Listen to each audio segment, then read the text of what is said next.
Coach, thank you so much for joining us. Have you been able to, soak it all in and just are you, able to, have come to the realization that we're going to the state title game? Yeah, it's been a lot for sure to take in. It's been an awesome few weeks for us. We look at our team and it's a pretty young team. I'm not sure, anybody, including us, probably expected this. I should have after seeing all these girls play for all these years. But yeah, it's been a wild ride for sure. Yeah, so talk about the victory yesterday. I know absolutely nothing about Connorsville, so tell us about the victory. Tell us about pulling out that victory yesterday. Yeah, we were a little bit worried about going from a morning game to an evening game. Obviously, you don't play that. We didn't play in any holiday tournaments or anything like that this year.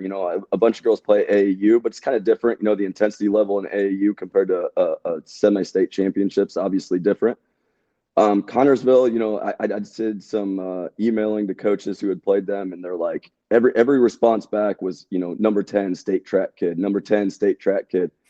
And I saw her on the floor, and I'm like, holy cow, like, how are you that fast? And she's just such an explosive player. For us, our key was her to keep her in front of us. I thought our post just did an amazing job of just sort of walling her up when she got into the lane.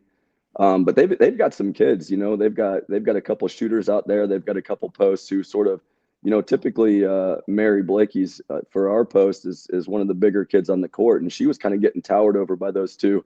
But our defense was wildly good, so that sort of shut them down. And when they had to go man, and we sort of just blew past them, that was when we realized we were probably in control. Mm-hmm. Coach, you mentioned it. You have a young team, but even though you have a young team, you guys have been able to remain consistent. Over the last 10 years or so, you've won 17 or more games over the last 10 years. Why was it this team that was finally able to break through and get down to Indianapolis? Here, hopefully all the Norwell people are still listening. It's probably because Rossworm went up to 4A. I don't have to deal with her anymore. It takes a lot. We ended up getting a pretty special team back in 2022 and beat Norwell in advance, but we ran into a Benton Central team of just studs, and we competed with them, and we lost by 5 or 6, and it was just one of those things where I think at that point in time we had sort of broken that decade-long sectional drought, and we were just sort of happy to be here. Where this team, from the beginning of this year, honestly, it was from the end of last year when Norwell knocked us off in the sectional championship. You just saw it in their eyes, like they didn't want to let that happen again. And they've been just singularly focused. As a coach, you can talk about focus, you can talk about not looking past teams here and there. And you got to sell it to the girls, and the girls have to believe also, and they really have. Like it's been a little bit crazy. We won that first game in semi-state, and we were happy. The girls celebrated a little bit, but it wasn't much. It was, that's a big accomplishment to make it to the Final Four, and they were kind of like, let's shake hands, let's get out of here, and let's do something. So I think that's probably been the main thing that's given us some success this year. Yeah, so now, it's an opportunity to brag about some of your girls that have been, monumental to your run going to the first ever state championship. So talk about some of your girls and what makes this Bellmont Lady Braves team so special. Yeah, look, I sent a text out to everybody in the group text this morning of just how special this team is, from 1 to 12. So let's start with the ones that probably don't get as much recognition as they should. The people that, for the last 2-3 weeks have been my people that have spent a lot of practice time on defense. Those bench people. We brought in 2 girls had dressed all year with us, 3 girls had dressed all year with us, from the JV team, but we brought one more JV player in, and Ava Bellman, and like just the 4 of those sort of JV/varsity players, their improvement has been just wild to see in the last 4 weeks of just practicing at that sort of high level. But when you get into our lineup, we're deep. I think we can rotate people in and surprise people from our bench. We've got sort of a second post presence in Hadley Caffey that can come in and do some special things. Our lone senior, Bree Converse, does some things that, isn't going to get, respect from the media or from the stat line. She just kind of comes in and maintains, and that's what we need. But, the main 6 in the rotation, the starting 5, and then Caitlin Barton, are just, interchangeable. Caitlin and I have had plenty of conversations of, like if I could start 6, you'd be a starter, but we can only get 5 out there. It's nice to have somebody coming off the bench where the other team has to scout. She had, what was it, 9 or 10 points in the championship yesterday, and is just like, I just saw her out there. She rose up on a 3 just so confidently, and then she came back down and sort of not necessarily did the obnoxious Duke slapping the floor to play some defense, but like she was in stance ready to pick up number 10. I'm like, yes, I like it. But mostly for our team, we center around the Blakeys, who we've got an inside out game with the sisters. We center around, Kate Kitson, sort of leading the charge on offense and defense. And then we have, our shooter in Lainey French, and Ani's out there, doing her thing and shooting and getting to the rim too. It's just, a collective effort of just everybody. Yeah, I think that's, probably what makes you guys so difficult to beat is just because you have so many different ways that you guys can attack and also defend. And, kind of along, my similar question of, why was this the team that was able to break through? And I kind of want to qualify, obviously, you've had some really good teams, and this is a very young team, but do you feel like this is the best team that you've had?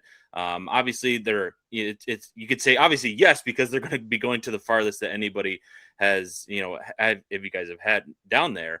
But do you feel like this is, maybe your deepest team, your best team that you're able to do? And obviously you're having a lot of success with them this year. Yeah, for sure.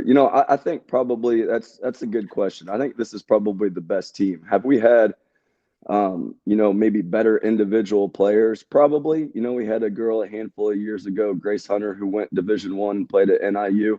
That team that she played on her senior year, we had a girl who was averaging 15, who tore her ACL in the sectional semifinal. I'd have been interested to see how far that team could have gone.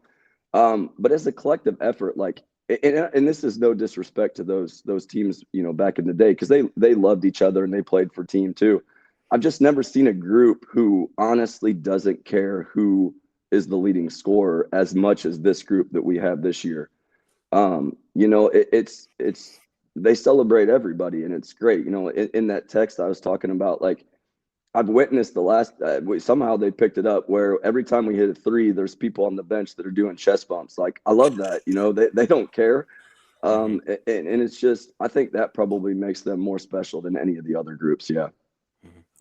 So as I know it's something to celebrate that you're going to your first state title appearance, but I know you want more than that. I know once you're there, you're ready to win. So I know it's a little early, but what do you know about Roncalli? From everything that I've heard and from everything that I've seen, they're similar to us. They've got spread out scoring. They've got girls from everywhere that can hurt you. Just glancing at some of the teams that they're playing, they're playing the same high level that we are, except, in the South. They're playing the Pikes, they're playing the Greensburgs, where we're playing the Homesteads, we're playing the Warsaws. It's a similar type idea. So for us, sort of like what Vanessa said as she left, like, we can't get sucked into, oh my gosh, look at this and look at that. We've got to kind of keep our eyes on the prize. We got to be happy with where we're at, but we can't, let it get it to our heads a little bit and just kind of stop playing and just savor the moment. Yes, but we got to make sure that we're there for a reason. Yeah. How do you think your team will handle it next week? And obviously it's a team that's on the younger side, but obviously they've gone through a lot here in the postseason, and they've to this point handled it very well. But how do you, ensure that doesn't happen, that the lights don't get too bright for this team next week? Yeah, that's a great question. That's my Sunday job right now. Yeah. Look, we've in this postseason, we've had phenomenal weeks of practice, focused, ready to go, working on our own stuff. I think that's what made us successful in sort of the game 2 in semi-state, where obviously we're talking about Culver a lot last week, and we're not talking about Fairfield or Connorsville at all. But, we're working on our stuff. We're working on our rotations on man. We're working on hedging our ball screens. We're working on stuff that no matter what offense you throw at us, it's pretty much going to be one of those things. You know, we need to make sure we're rotating and getting in spots and hands up on shooters. We need to make sure that we're stopping those high pick and rolls. And if we're doing that, there's not an offense that you know, can quote unquote like surprise us. So for us, that's what we're going to do. We're going to get ready. We're going to, you know, take the weekend. We're going to, you know, sort of roll with the punches. It's nice to have a week. You know, my Thursday and Friday, I'm pretty anxious, but it's nice to have that week of getting shots up and sort of talking about the opponent. That's Bellmont girls basketball coach Andy Heim joining us here as his team prepares for the Class 3A state title next week as they will face on Ron Colley. Coach, congratulations up to this point. We'll be cheering for you next week. And thank you so much for joining us here on the show this morning. Absolutely. Thank you guys very much.